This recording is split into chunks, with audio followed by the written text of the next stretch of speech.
Hello everyone, nubkeks here. Welcome back to Nub Raids, and in today's video, I have done it after about a 30-minute battle. A really long fight, but I have done it on hard difficulty of Grim Forest. I have taken down Leshun with his 4 mini-bosses. You can see I did this on my phone earlier, which is why like the aspect ratio and stuff's a little bit different, but here we go. Now, with this team, I'm going to break it down. I'm going to explain the strategies and what is going on. Several of these champions are totally replaceable. You could use several other things, but I am using one extremely inaccessible strategy. And I'll give you some ideas, though, for how you could potentially replace that, because there's a 99% of you are not going to be able to replicate one of the things that I did in this run. So we'll break it down. Like, let's dive in. Here we go. So one of the key things you're going to see for this fight, it's extremely hard, but we've got some pretty big shields here at the start of the fight. But number one, the two most difficult things that you're going to be dealing with are this boss over here, the skeleton guy, big skeleton dude. He is making us look at the damage. You see the damage coming in, like the amount of healing that came in from Carnage. He heals on that A3, but the amount of damage that is being reflected is just crazy. So this boss here is causing you to reflect 100% of the damage you do, not just to him, but to every enemy in this fight. 100% of the damage that you deal is going to be reflected back. So, example, you can see Carnage here smacking her and taking literally thousands. Look at this, bam, 50, 50, 80,000. Right, Carnage just took, what, I don't know, 200,000 damage right back in on his face. So this guy is super nasty. How do you disable this when you are fighting him on his own, right? You disable that by placing HP burn. That's cool. Problem for fighting 4 bosses together. While the fire boss is in here, he makes his team immune to HP burn, so he can't use burn. All right, that's a problem. The other most problematic boss is, funny enough, I think by far the easiest on her own. Spoilers. And yeah, it's the vampire lady over here. So her passive, number one, makes her whole team immune to enemy max HP. But more dangerously, she makes them all do pure damage. So they're going to be, you could just see like this guy right here, he just smacked us for like 50,000 damage each. Let's see this guy smack us here. Not crazy damn, but like it adds up. I'll tell you right now, it adds up pretty quickly. The damage they're going to do because of her it's just absolutely terrifying, to be completely honest. It's absolutely terrifying. And yeah, the damage coming in at you is very, very high. And the other thing she does, look at this. You guys see that? Like if I rewind, see the poison boss's health bar right there? She basically full heals them if you don't have heal reduction or block buffs on these enemies. So you can see this was a successful run for me. And what I did for my successful run was just slowly wear her down and kill her. Very slow and steady, just wear her down. But she healed all the other bosses up to full health. Quite difficult to prevent it. Quite difficult. And yeah, I mean, this gives you an idea right now of, I think, the key strategies you got to use. Like, look at the health bars on my squad. This sort of puts it into perspective for me. I think what you really need, really need for doing this fight, you're really going to need unkillable buffs or block damage at extremely high uptimes or massive shields or something like that. You're definitely going to need revives as well. It's all just going to be super nasty. And that is the key for what I did on this run. Lady Noelle plus Sir Nicholas. And here we go. The thing you're not going to be able to replicate is that right there. What has just happened? Let me pause. I mean, look at that damage. It's just crazy. The damage coming in at you. What I have done, if I bring up my Lady Noelle, this is the part of the strategy that I built my whole thing around, that you are not going to be able to replicate, 99% of you, which is a mythical relic, the Chrysalid of Rebirth. Now, I have it at level plus 15. You can get it up to plus 18. Right now, it's an 80% chance that she will get an extra turn when reviving allies or themselves. You can get that up to a 100% chance. So you can get it eventually to having no randomness whatsoever. Why is this so strong? She has a 3-turn cooldown revive, but then she goes straight into this A2, which can then give your whole team unkillable with Sir Nicholas. So revive everyone who's dead and then put up unkillable with Sir Nicholas. And that is the key strategy that I use, so that when we revive somebody, they're pretty much instantly back to being completely safe. Because none of these bosses have a way, well, apart from that, from Leshun, but none of the bosses apart from that have a way to remove your debuff, your buffs, so they just can't kill you through unkillable or block damage. You can just tank it through everything and be just fine. Now, I actually made one mistake in this run, and it's something I'd advise you to do, which is it actually caused me to wipe a couple of times. I'm not going to show you the wipes, but I think you actually want your reviver to be your 3rd fastest champion, because Leshun is going to be entangling, which is basically a death sentence. He's going to entangle your fastest champion. So for me, Lammasu is my fastest, but Lady Noelle is my 2nd fastest. And I actually ran into a problem where if I did not revive Lammasu immediately and keep her alive, Lady Noelle would be targeted by Entangle. And if Lady Noelle gets entangled, it's basically game over and you're super screwed. So, yeah, it's a pretty big problem. But yeah, they were the key. Lady Noelle plus Sir Nick, they were the absolute key on this run. But you could replace everybody else. So what do we have in here? We've got Lammasu. She has a speed aura, which is great.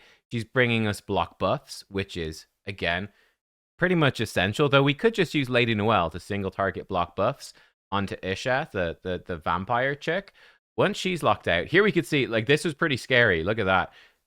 80% chance that relic works. We missed the 20%. Luckily, because Lady Noelle just got slammed for 30,000 damage or something, luckily I had the unkillable available from Sir Nicholas. But it's pretty tricky. And I will say this as well, compared to the Hydra fight, in Hydra you can see the cooldowns of every single head. So you can sort of track, you've got an idea what's coming up. I think it's incredibly difficult in this to know what the cooldowns are. Like, you watching this right now, do you know the cooldowns for all the bosses? What are they going to do? Because I sure as hell don't, and I didn't doing this. So I was just trying to make this team that would be as foolproof as possible. So yeah, this team, unkillable spam with her. So yeah, like I said, Lammasu, certainly not essential. The speed aura is really nice. The block buffs is great, but not absolutely essential. You could, again, as I said, you could use block buffs from another person. That would be fine. Her whole boosting and reset was nice, but not too essential. And yeah, that's sort of it, really. You can see, by the way, you can break Leshun's Entangle by giving loads of turn meter to that person.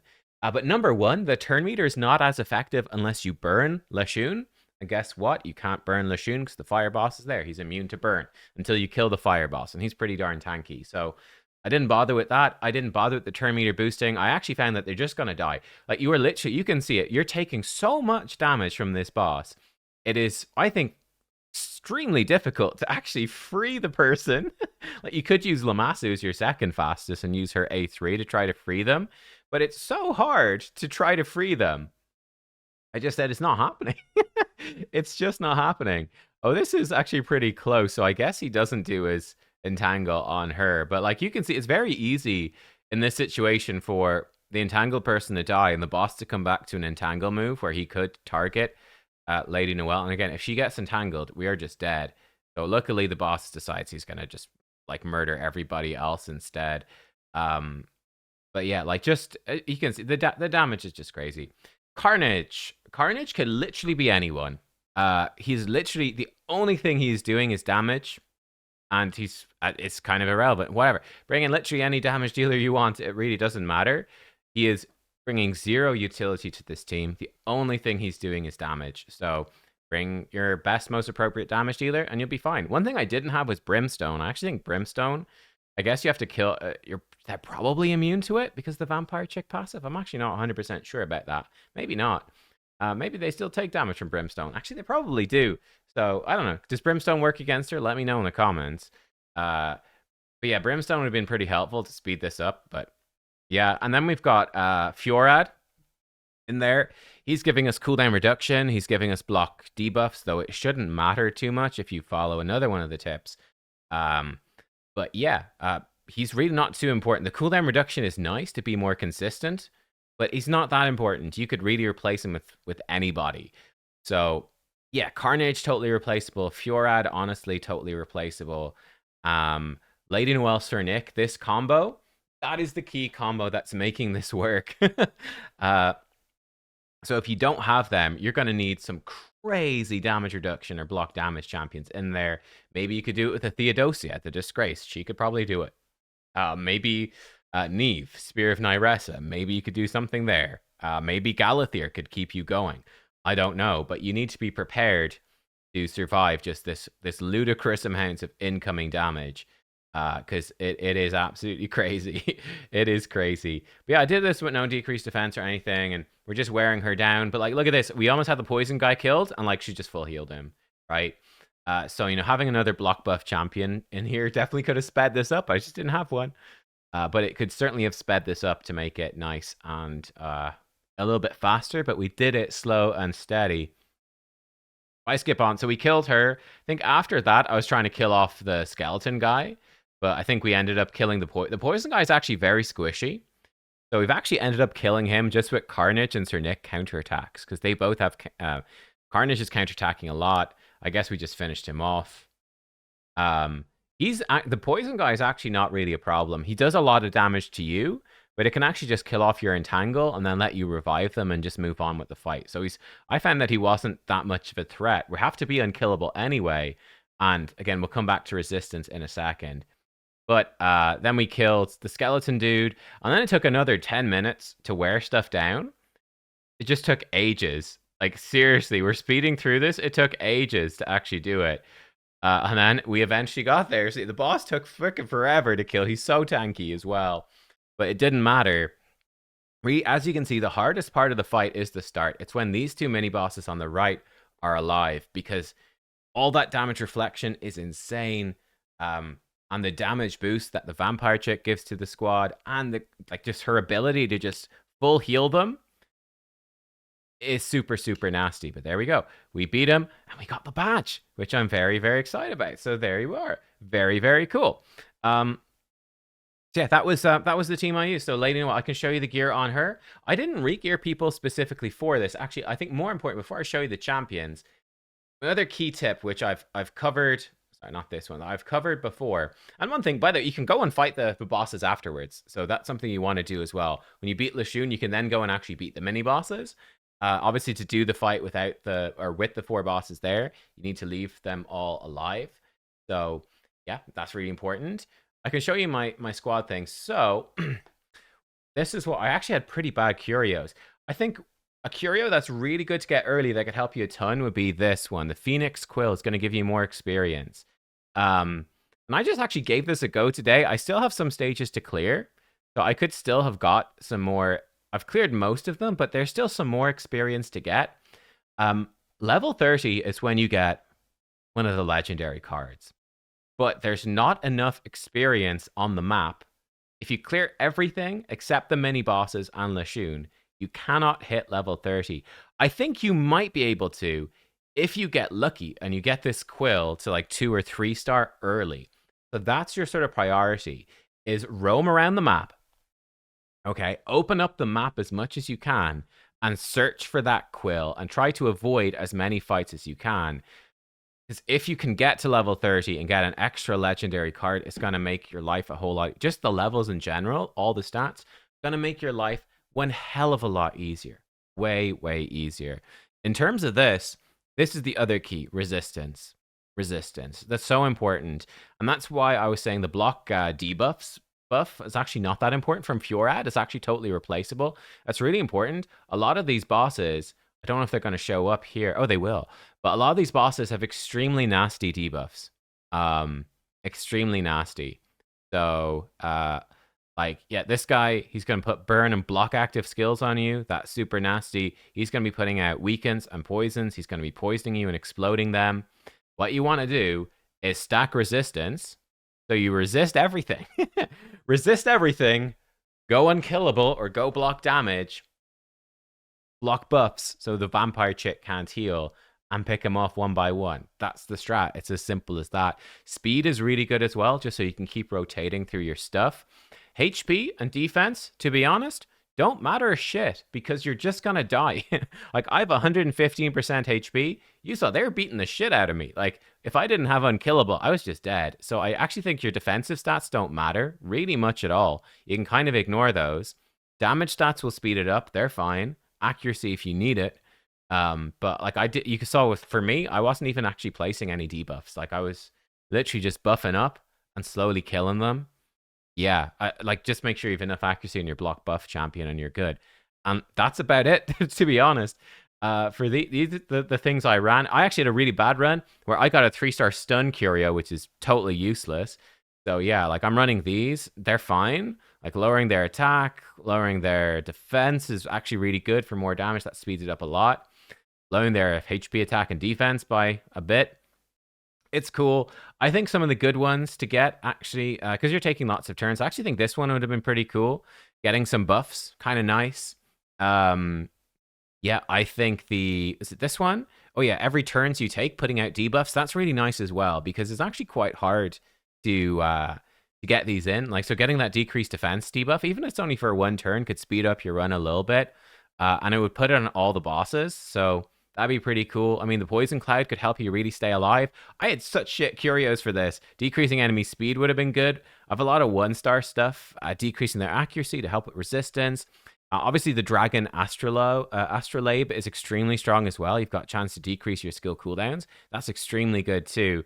I had pretty much terrible Curios. I just have some flat stat reductions, which really, as you saw, I don't think they made any difference. They sped the run up slightly. They made it slightly quicker, but they didn't actually make a difference. Like, we just kill the boss slightly slower. Fine. We took a little less damage. Doesn't really matter because we're unkillable. So, yeah, I think I did this at pretty much worse Curios. But yeah, the Curios that are reducing your skills, giving you cool buffs, reducing boss speed, those ones are, and giving you some buffs and debuffs, those ones are really good. I think the best ones probably get experience, so you can get more stat cards. You want to be pushing up higher. I did this level 26. But yeah, if you could get up to level 30, you're in a good spot. I can show you my trait cards, but I mean, it doesn't really matter. I was just generally prioritizing speed and resistance. And obviously for the legendary cards, ignore defense and crit damage to just damage boost you. But I don't know, you could just go resistance as well. Like I was resisting everything totally fine on everybody. And I suspect like Carnage should have pretty low. He's got like 280 resist, and he's still resisting. So yeah, we can actually check. Let me check. Hang on. Okay, so like in the raid stages too, I don't know what way this has been set up. Are these all the okay, so stage 9? Looks like it's the stage 9-1, 9-2. Okay, there we go. So these are the bosses. 8-1, is this the final? Okay, there we go. So stage 8-1. Okay, that's the final boss. Why is stage 8-1 the final boss of all the mini bosses? I don't know, but it is. So these are all the mini boss stats. So this is the stats. So the boss has all of them have 530 accuracy. So you're going to need 635 resistance, preferably like close to 700 resistance to be safe against all of their debuffs. And you're going to need 500 accuracy to debuff them. They'll have like 300 plus speed. So, yeah. But I mean, put it in context, right? They have 3 million HP and they're reflecting 100% of the damage that they take. So, like, you got to get through 3 million HP, but all of that being reflected back. Like, it is ludicrous, right? But yeah, these stats, this is a super endgame challenge. It's ridiculous. But let me show you the builds and what's going on there. So, we had Lady Noelle. She is in 8 pieces of stone skin and 1 piece supersonic. Now, this is not ideal at all. What you could do is run her in like 4-piece reflex. Could be great, right? Trying to give her cooldown reduction to cycle back to her moves more often. Fantastic. Yeah, potentially lots of different things you could do. For example, she has more than enough resistance without even including the bonus stats we're getting from Grim Forest. So yeah, her build really doesn't make sense. We could do it better. The key thing here really is just Lady Noelle with a crazy kit and how powerful Chrysalid of Rebirth is on her. It's just a simple and effective thing. And that's my build for Lady Noelle. It's just a PvP build, but yeah. All right, we're back. You want to know a fun story? So my PC just started dying. My graphics card just absolutely shit itself. and everything crashed. I think that I managed to save the recording. We're all good. I had to restart the whole PC and everything, give it a bit of a break, came back. I re-recorded the whole end of the video and then realized because my PC had restarted, my microphone wasn't connected properly. So we've reconnected and we're back. We're good. We can now finish the video. Actually, fun fact as well. Good timing for me. Well, I ordered at the very start of January a new PC. So yeah, hooray. PC dying. Not going to be a problem anymore because we got a new supercomputer basically coming. I'll do a whole video on it when it arrives. But this computer that I'm recording on now, I've been done my entire Raid channel on. It's a fairly shoestring budget PC I built myself back in 2017. So 9 years ago. So yeah. To say it's a small upgrade would not be accurate. It's an absolutely massive upgrade I'm going to be getting. And certainly well timed. So yeah, well, something to look forward to. Anyway, let's talk about the gearing on these characters. We've talked about Lady Noelle. Much like Lady Noelle, who's built for PvP, Sir Nick is also built for PvP. He's got 9 piece protection. You really don't need this, right? The boss can't remove your buffs, so you don't need the protected buffs. Fine. So giving him maybe cooldown reduction or just damage sets could work totally fine. He's got an aspect of Siroth, again, for PvP. Life Harvest, they actually both have Life Harvest. Literally does nothing against this boss. That's just for PvP. And these are his masteries. So yeah, I mean, 6-piece Merciless for Sir Nick seems a pretty safe bet. 4-piece Merciless, 4-piece Reflex for maximum cooldown reduction and more safety. Seems like a safe bet. I don't know. I think it's sort of up to you. You could definitely mix that up and you'd be totally fine. Let's go to rank. We had Fjorad in there as well. He was definitely the tankiest one, the one that would survive. He's in a bolster. I guess that was helping keep him alive. The healing per turn. Obviously, the shield at the start, doesn't really matter. So again, these sets don't really matter. You could definitely give him better sets. Again, you give him like Reflex for more cooldown reduction. He attacks a lot as well. So as I said, Fjorad is entirely replaceable because this block debuffs buff, we've talked about the resistance stats that we're building. We're just resisting everything the boss does anyway. We don't need this block debuffs. It's not doing anything. The increased speed, Lady Noelle is already providing. So it's a little bit better. He's mostly there for the cooldown reduction. AoE freeze, Noelle's already doing. He does a bit of turn meter pushback to the main boss. Leshun himself can be turn meter pushbacked, but because he's got like a 60% chance to evade or for you to weak hit him, I think it is, when he doesn't have HP burn. So it's not really that important. You're going to be weak hitting him over half the time anyway, so it doesn't really matter. And like his freeze for the fire boss, I didn't find too important. If you have block buffs on the fire boss, he's not so bad. And because we're unkillable, we don't care about the damage. In fact, bosses actually taking turns was kind of important. I did want Lamassu to die so that Noelle could revive her. And yeah, because the worst thing that could happen would be, and we'll talk about, it's a big mistake I made with the speed tuning for this team, but it's really important that you don't have your fastest champ die, which is what I did, have your reviver be second fastest. What happens then is they will get targeted by Leshun with Entangle. And if your reviver gets entangled, it's game over. So it's really important to not have your reviver be near the top of the speed, to have, I think, at least 2 champions faster than them so that they can be targeted by Entangle and killed. And then your reviver can bring them back and you're okay. I think that's a really important tip. We had Carnage in there as well. What, Master? We've got Lightning Cage. Again, totally like the bosses can't remove your buffs. So again, his buff really doesn't matter. Oh, he has the Church of Thraldom. Just because I was like, who will I put this on? I don't know. He's a mythical. He deserves a relic, right? Right? I do use them with newts in the event dungeon. Not the event, in Fire Knights. So, I don't know. It's just, who knows? Carnage, PvP sets as well. Stone Skin, Lethal.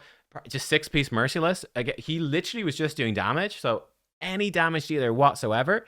Bear in mind that we've got obviously the extremely fun mechanic. Really, probably the best, most engaging game mechanic in the game is in place for this boss fight, of course, where the boss will take up to 50% more damage based off your stars. So much fun. I wish they'd expand it. Honestly, they should just have you do 500% more damage with 6 stars and just make everyone without a star totally useless, because just swipe the credit card for soul stones, baby. Let's go. Gameplay, am I right? Let's go. I'm joking. In case anyone's watching this somehow for some reason that doesn't get the humor, but yeah. He has one PvP relic, damage relic of some sort, lightning cage, PvP blessing, give him a damage blessing, whatever. Yeah, sort of PvP carnage. So yeah, again, any damage dealer. 6-piece merciless probably ideal. I'd be careful of 9-piece merciless because you're gonna outrun your block damage or unkillable. Your damage dealer is just gonna die from the damage reflection. There's not really a point in having extra turns or in having particularly high speed. He actually does have fairly high speed, not super ideal, but there you are. I wonder why he was targeting Lady Noelle. I guess she's got, I don't know why they was targeting her, but she was getting targeted by Entangle. I guess she somehow was outspeeding him. Must be just the speed aura or something. Speed aura maybe made that much difference. I don't know. Weird. I'm not sure. Then we had Lammasu. So she was my highest speed, so she was being targeted by Leshun. I do think you want to stack some pretty high speed on your highest speed person. They are always going to be targeted by Entangle. I think having really high speed is quite nice because when you revive them, because you're probably just going to let them die, when you revive them, it gives them a chance to maybe take a turn and actually do their debuffs and get their cooldowns back. You could have your highest speed person just simply there to die. Just give them loads of speed and let them die and just bait the Entangle and that's it. I think that's viable as well. But yeah, this is what I have for her. Hallowed Hilt's just for speed. She literally has no healing, so you can't even use this. It's just literally for speed. And yeah, Intimidating Presence, pretty much just an arena aura. Yeah, so she's there. Any debuffer, again, as we said, make sure they have over 500 accuracy. That includes, of course, the bonuses that you're getting from your cards. So, like with whatever my cards were, I could get away with quite a lot. Like I just with level 26, I've almost enough resistance. You know, because people have baseline resistance and just from your Great Hall bonuses, and if you got blessings or anything, like I probably have enough resistance just as is, and then even a tiny bit of accuracy built, and they're gonna have enough accuracy as is as well. So it's not too bad to hit these when you start considering all these cards that you can get, and obviously the curio effects you can get as well. Yeah, I think the biggest mistake for me that I ran into was because Leshun, he's got 2 different ways. It's really important this. He has 2 different ways to apply Entangle. He does Entangle on the enemy at the highest speed with Siphon on this move, Sublimate Life. And he also has Thorn Prison, which will be an attack against enemies under Entangle. If there's nobody under Entangle, he's going to target the enemy at the highest speed and put Entangle. From what I could see, he's only ever going to Entangle one person at a time. He's not going to Entangle multiple enemies. I don't know if that's a mistake in his AI, but I never saw that. I think he pretty much would only have really been doing that anyway, because at least while all 4 of the bosses are alive, my Entangled person was just dying really fast, as you saw. But yeah, he's got 2 ways to put Entangle. It's always targeting the highest speed person. So, because you're trying to revive the person after they die from Entangle, you probably want your reviver to be the 3rd fastest. Probably the best idea, so that there's 2 people ahead of them. So let's say Lammasu, my fastest, if she is dead and the boss takes a turn, this happened to me a couple of times, he'd then Entangle Noelle and you just wipe, right? You want to have somebody else that he can Entangle and then let them die and then revive everyone and keep going or whatever, depending on your strategy. But broadly speaking, that's it. So yeah, I've got very much sort of PvP builds on these characters, or bad PvE builds in the case of Fiora, just kind of there for the sake of it. None of them are really particularly helping too much. Like you could definitely improve this with different builds. And yeah, as I said, for me, to reiterate, the key thing in my strategy that enabled me to play it a bit differently was this relic, that extra turn with Noelle that really opened up revive into unkillable, a revive into unkillable, and that was so impactful, so crazy. So if you don't have this relic, the strategy's not going to work quite as well. But as I said, you could easily switch up several of these characters. Like you could use anyone. Carnage is literally just damage. Fiora is a bit of cooldown reduction. We are resisting everything. The block debuff doesn't matter. His freeze doesn't matter. Increased speed we're getting from Noelle. The freeze we're getting from Noelle as well. The term of your pushback is weak hitting the Leshun anyway, and the rest are immune. So you could really replace him with anyone, Carnage with any damage, or even non-damage, and just do it slower, but do it. Lammasu, anyone with speed, and you're fine. You do, again, the key things to have are this unkillable or block damage spam, some revivers, and block buffs to stop the vampire chick healing. Even if it's just single target, you get away with it. Block buffs on her, finish her off, and keep going. Resist everything else they do. It's a really tough fight. I mean, to put in context, it's really endgame. Like, I've not finished Faction Wars Hard. I'm close, though. But I've done this, so I think, I think that this is harder. But yeah, hopefully you guys can have some luck and get yourself the beautiful badge. But yeah, if you have a different strategy, let me know. I think it's very specific. I really do. I think this would be so hard to do without block damage or unkillable. If you don't have that, God, you're going to need some crazy damage or revivers. Like, I don't know how you would do it, genuinely. But let me know. Maybe you've got some crazy strategies or you've seen some. Do let me know in the comments down below. Yeah, I think we've covered everything. All of this stuff is pretty straightforward. Prioritizing speed, resistance, bit of damage. Definitely damage on the legendaries is pretty nice, but I guess not essential. It's just going to make the run faster. But I don't. You could just kill the boss in 40 minutes instead of 30. There's not really much of a timer on the boss, to be honest. And again, I've got rubbish curios and still managed to pull through. So there you are. I think that's everything. Let me know any questions you have in the comments below, but I think that's all I've got, guys. Hopefully, yeah, good luck if you do this yourself. Get yourself a lovely badge. It's ridiculous. Absolutely crazy fight. It's ridiculous. But it's kind of cool. And I think the nice thing about this as well, I've done it once and I'm done, right? One and done. I never have to do it again. Oh, and also, one thing in case you didn't know, I can't remember if I mentioned stuff in this video because I've had to record this like the third time. But you can then fight the mini bosses after, right? So they don't go away. You don't get the rewards for beating them by beating the guy with them all. It's like sort of its own unique thing. I don't think there's any extra rewards for doing it like this, from what I could tell. But yeah, you need to then go and actually beat the mini bosses after. And then you also, of course, open up the purple area kind of late. So I need to go and I need to do that this rotation as well. But yeah, those are the tips. Yeah, let me know what you think. Good luck if you're trying this crazy challenge yourself, and hope you had fun. I hope my new PC comes soon, and I'll see you next time. Goodbye.